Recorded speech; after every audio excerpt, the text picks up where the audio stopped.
Assalamualaikum warahmatullahi wabarakatuh. Perkenalkan, nama saya Yulia Kanggraini, mahasiswi UIN Antasari Banjarmasin, Fakultas Usuluddin dan Humaniora, jurusan Ilmu Al-Quran dan Tafsir. Nah, jadi di video kali ini aku akan ngebahas tentang salah satu cabang dari ilmu ulumul Quran, yaitu tentang nuzul Quran.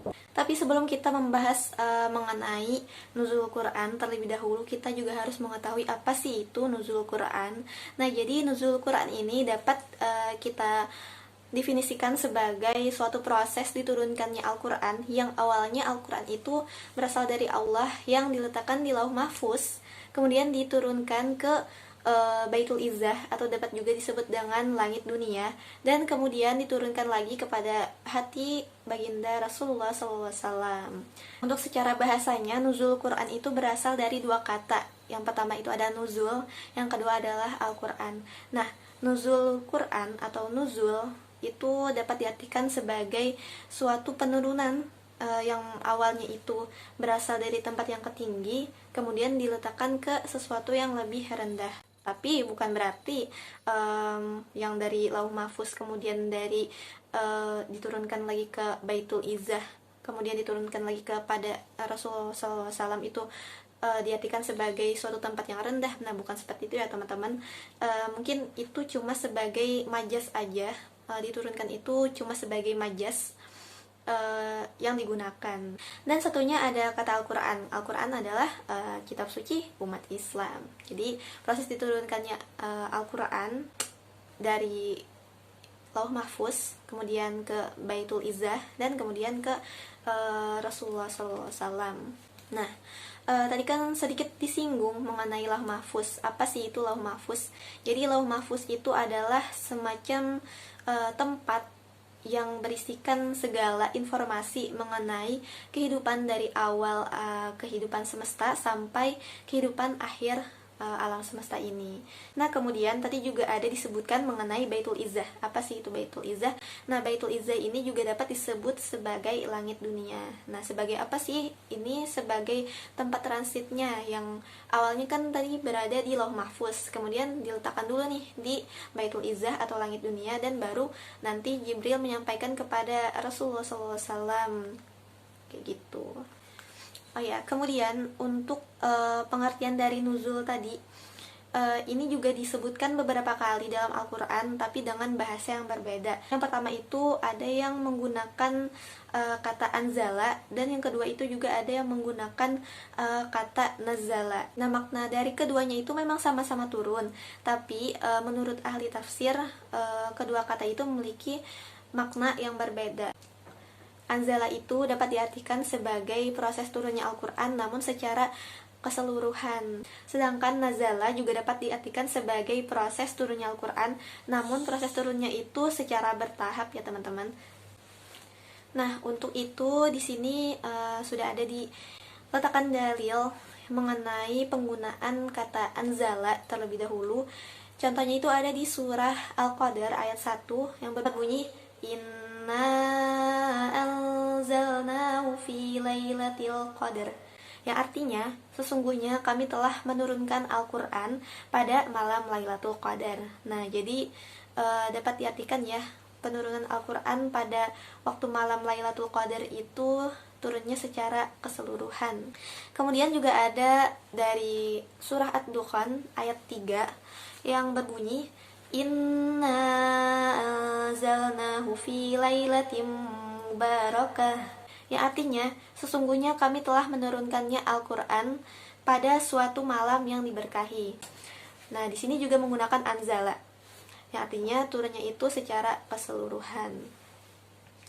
Nah, terus untuk yang Al-Quran itu turun secara berangsur-angsur juga terdapat dalilnya, yaitu pada surah Al-Isra ayat 106 yang berbunyi wa qur'anan faraqnahu litaqra'u 'alan nasi 'ala muksin wa nazzalnahu tanzila, yang artinya dan Al-Quran telah kami turunkan dengan berangsur-angsur agar kamu membacakannya secara perlahan-lahan kepada manusia, dan kami menurunkannya bagian demi bagian. Quran Surah Al-Isra ayat 106. Kalau kita lihat ya dari beberapa ayat yang sudah dibacakan tadi, kedengarannya kayak bertentangan ya. Tadi yang pertama menunjukkan bahwasanya Al-Quran itu diturunkan secara keseluruhan, dan yang kedua tadi juga masih diturunkan secara keseluruhan, tapi waktu di Quran surah Al-Isra ayat 106 itu disebutkan bahwasanya Al-Quran itu diturunkan secara berangsur-angsur. Kita lihat lagi apakah memang Al-Quran ini bertentangan atau bagaimana. Nah, jadi ya, dalam menyikapi ayat-ayat ini ada 3 perbedaan pendapat atau 3 mazhab ataupun aliran yang berbeda pandangan dalam menyikapi hal ini. Oke, yang pertama itu ada berasal dari pendapat Ibnu Abbas yang mengartikan dari surah Al-Qadar ayat 1, dan yang satunya tadi disebutkan bahwasanya Al-Quran itu turun secara keseluruhan. Memang Al-Quran itu menurut Ibnu Abbas turunnya itu secara keseluruhan pada malam Lailatul Qadar, dari Lauh Mahfuz tadi diturunkannya ke Baitul Izzah. Nah, jadi waktu penurunan Al-Quran ke Baitul Izzah itu memang secara keseluruhan. Namun untuk yang dari Baitul Izzah atau langit dunia kepada Rasulullah itu nantinya akan diturunkan secara bertahap. Maka dari itu benarlah tadi ada ayat-ayat tadi, terutama juga yang turunnya berangsur-angsur, keduanya itu juga memang benar gitulah. Nah, selanjutnya ada juga yang berpendapat yaitu menurut Asy-Sya'bi. Nah, jadi beliau ini memaknai dari surah Al-Qadar tadi ayat 1, beliau memaknai bahwasanya Al-Quran itu memang turun waktu pertama kalinya itu pada malam Lailatul Qadar. Namun untuk selanjutnya memang secara bertahap, tadi selama 23 tahun. Nah, jadi menurut Asy-Sya'bi, Al-Quran itu cuma diturunkan secara satu metode, yaitu turunnya secara bertahap. Nah, tidak ada secara keseluruhan secara langsung ya. Oke, selanjutnya ada pendapat yang ketiga, yaitu dari ijtihad para ahli tafsir. Nah, menurut sebagian para mufassir, Al-Quran itu diturunkan ke langit dunia selama 23 tahun, yaitu pada malam Lailatul Qadar. Jadi menurut mereka, menurut para ahli tafsir ini, Al-Quran itu diturunkan pada malam Lailatul Qadar, tapi dibagi menjadi beberapa bagian. Misalnya kan secara Nabi itu mendapatkan wahyu selama 23 tahun.